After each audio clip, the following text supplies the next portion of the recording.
আমরা তো সবাই জানি যে Rupam on the rocks presented by concrete ও সিমেন্ট হলো আমাদের গান এবং গল্পের আসর।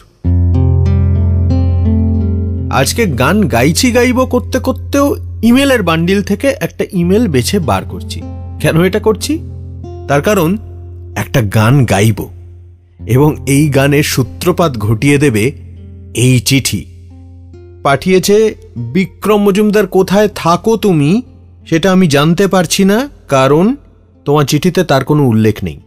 এটা একটু সবাইকেই বলে দিতে চাই যে যারা যারা আমাকে ইমেল করছো তারা যদি একটু উল্লেখ করে দাও কোথায় থাকো, তাহলে আমাদের একটু সুবিধে হবে, মানে আর একটু জানা হবে। জেনে কি লাভ হবে?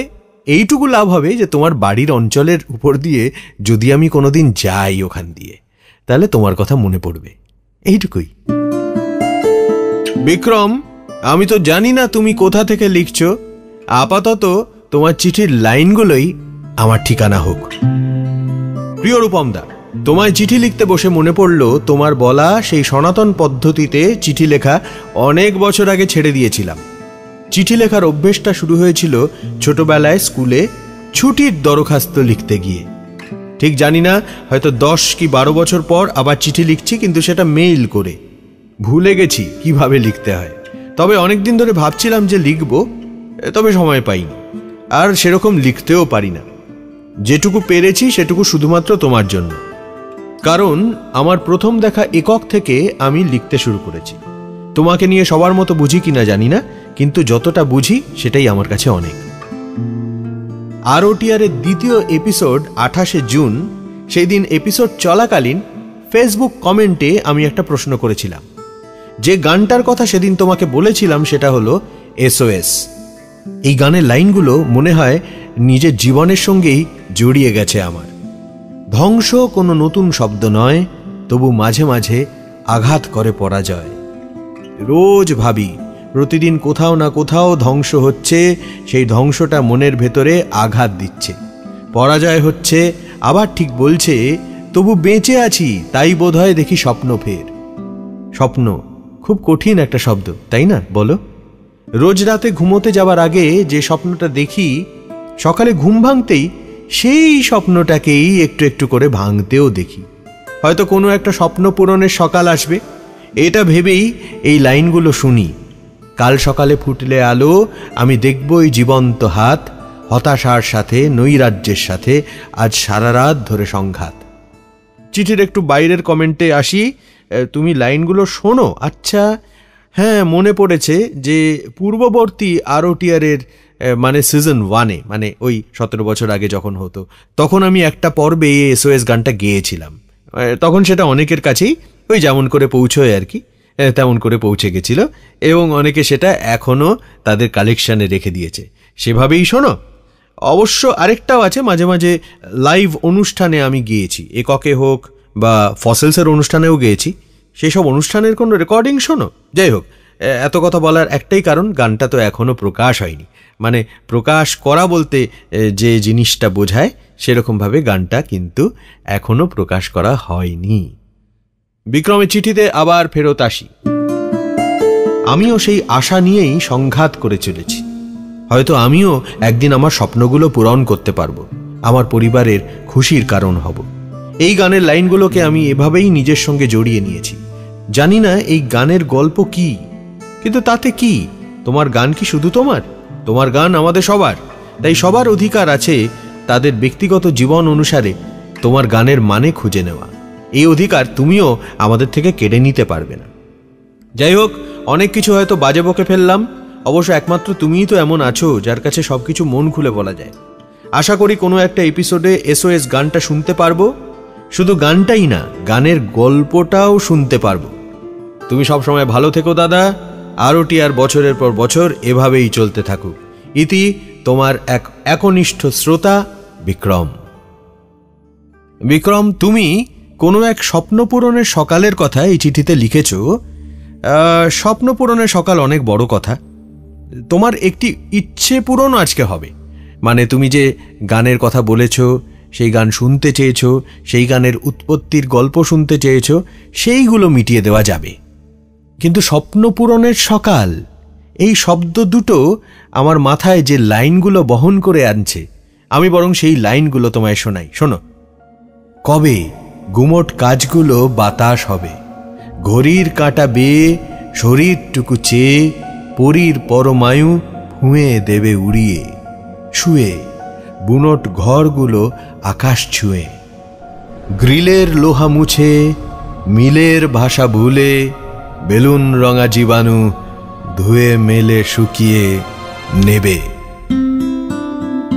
বিক্রম, তুমি তোমার চিঠিতে ধ্বংস গানের প্রেক্ষিত নিয়ে প্রশ্ন করেছো যে কিভাবে আমি গানটা লিখলাম।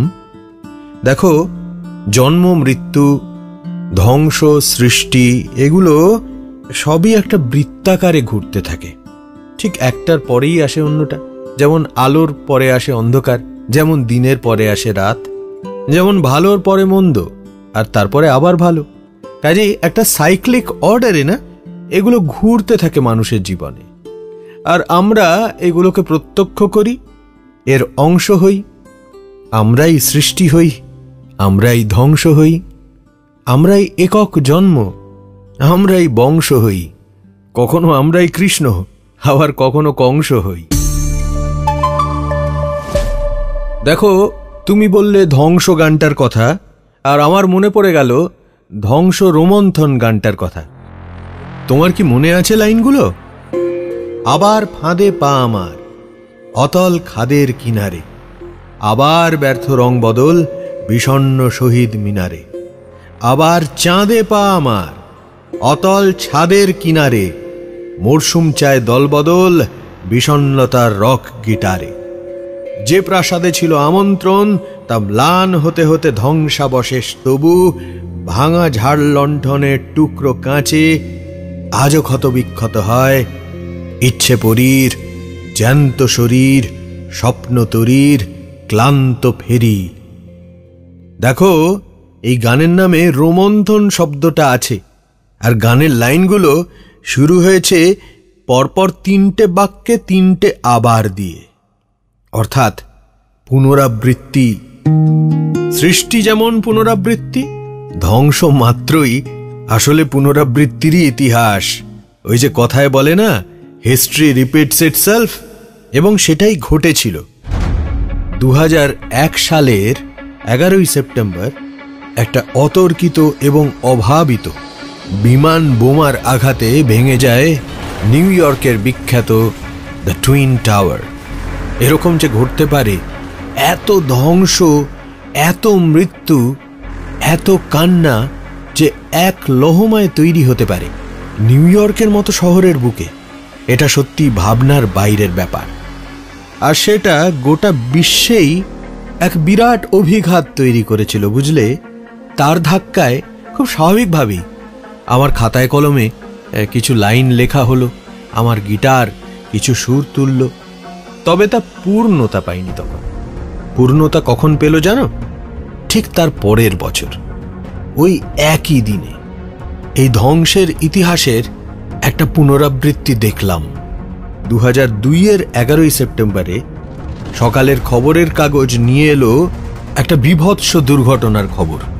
ঘটেছে আগের দিন রাত 10:40 রাজধানী এক্সপ্রেস দুর্ঘটনা। আমি অভ্যেসবশে খবরের কাগজ খুঁটিয়ে পড়ছিলাম, সেখানে এক প্রত্যক্ষদর্শীর বয়ান পড়লাম। সেই বয়ানে লেখা ছিল এক সদ্য স্ত্রীকে হারানো স্বামীর হাহাকার। সদ্য বিবাহিত দম্পতি, স্বামী স্ত্রীকে খুঁজে পাচ্ছেন না। হঠাৎ একটা ধ্বংসস্তূপের তলায় দেখলেন একটা ঘড়ি পরা হাত, এবং সেই হাতটা তিনি চিনতে পারলেন, তার স্ত্রীর হাত। যুগপৎ পরপর 2 বছরের এই ধ্বংসের ঘটনা ওই একই তারিখে আমার ভেতর থেকে বের করে আনলো এই লাইনগুলো।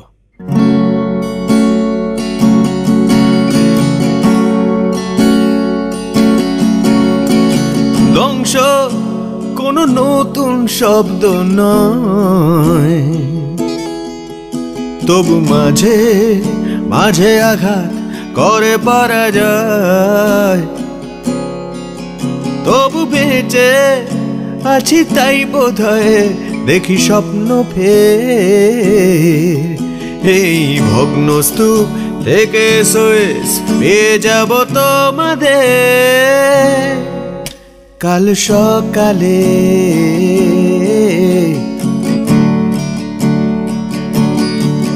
ফুটলে আলো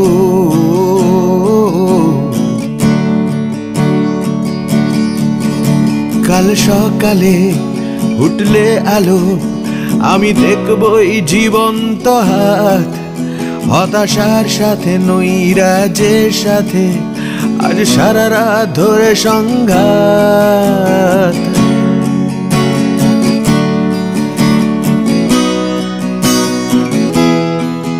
ভাঙা চোরা ইটকাট পাথরের স্তূপে যদিও উদ্বাস্তু এ সময়, তবু কোনো অবিশ্বাস্য বিশ্বাসে ভুলে এতদিনকার সংশয়।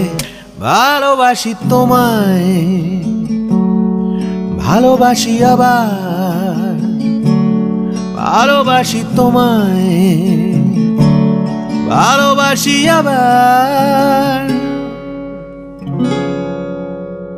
ধ্বংসের কথা বলে তো এই লাইনগুলো শুরু হয়েছিল, কিন্তু আমি এক ধরনের সৃষ্টিতে বা এক ধরনের আশায় উত্তরণে এই গানটা শেষ করতে চেয়েছিলাম।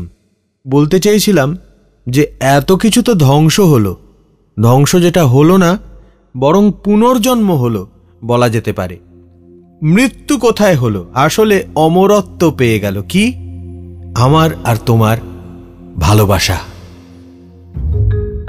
সৌরভ সাহা বলে একজন ব্যক্তি মানে আমাদেরই শ্রোতা, একজন মানে বিশিষ্ট একজন শ্রোতা, তিনি যেটা করছেন, তিনি ইমেলের পর ইমেল, ইমেলের পর ইমেল তিনি আমাকে লিখে যাচ্ছেন। সেই ইমেল ভর্তি স্লোগানের পর স্লোগান, স্লোগানের পর স্লোগান, মানে মনে হচ্ছে যে একটা স্লোগানের মিছিল বেরিয়েছে।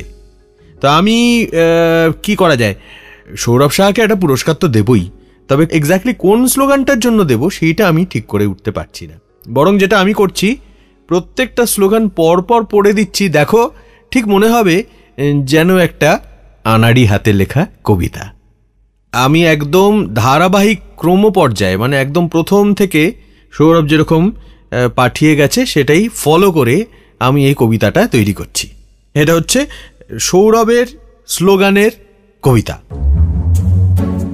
নতুন চেনা ছন্দে আরো টিয়ারের সঙ্গে, স্মৃতি আসে স্মৃতি যায়, আরো টিয়ার থেকে যায়, নিঝুম রাতের নীরবতা, আরো টিয়ারের মুগ্ধতা, মনের মধ্যে তীব্র জোয়ার, আরো টিয়ারে আমরা সওয়ার, পুরনো স্মৃতির মুখোমুখি, আরো টিয়ারে আমরা খুশি খুশি। সৌরভ, আমার একটা অভ্যেস আছে জানো তো, মানে আমি এই যারা যারা স্লোগান লিখে পাঠায় সেখানে আমি কিছু একটা জুড়ে দিই, মানে আমার একটা ওস্তাদি না দেখালে চলেই না আর কি। তো সেই হিসেবে বলছি, এই শেষটা বড্ড খারাপ হলো। পুরনো স্মৃতির মুখোমুখি, আরো টিয়ারে আমরা খুশি, এটা জমেনি। মুখোমুখির সাথে খুশি কি করে হবে? কিন্তু যদি সুখী করে দিই, পুরনো স্মৃতির মুখোমুখি, আরো টিয়ারে আমরা সুখী। হ্যাঁ, এইবার আমরা সত্যিই সুখী। কিন্তু একটা জিনিস ভুলই রয়ে গেছে। তোমার এই স্লোগান কবিতা শুরু হয়েছিল যে লাইনটা, সেই লাইনটাও পছন্দ না। নতুন চেনা ছন্দে আরো টিয়ারের সঙ্গে, এ কোনো ছন্দ হয়নি। মানে ছন্দ বলতে যেটা বলতে চাইছি সেটা হচ্ছে যে অন্তমিল সেটা মেলেনি। দেখো, তুমি নিজেই বুঝতে পারবে এটা। নতুন চেনা ছন্দে আরো টিয়ারের সঙ্গে, ছন্দের সঙ্গে কি সঙ্গে মেলে?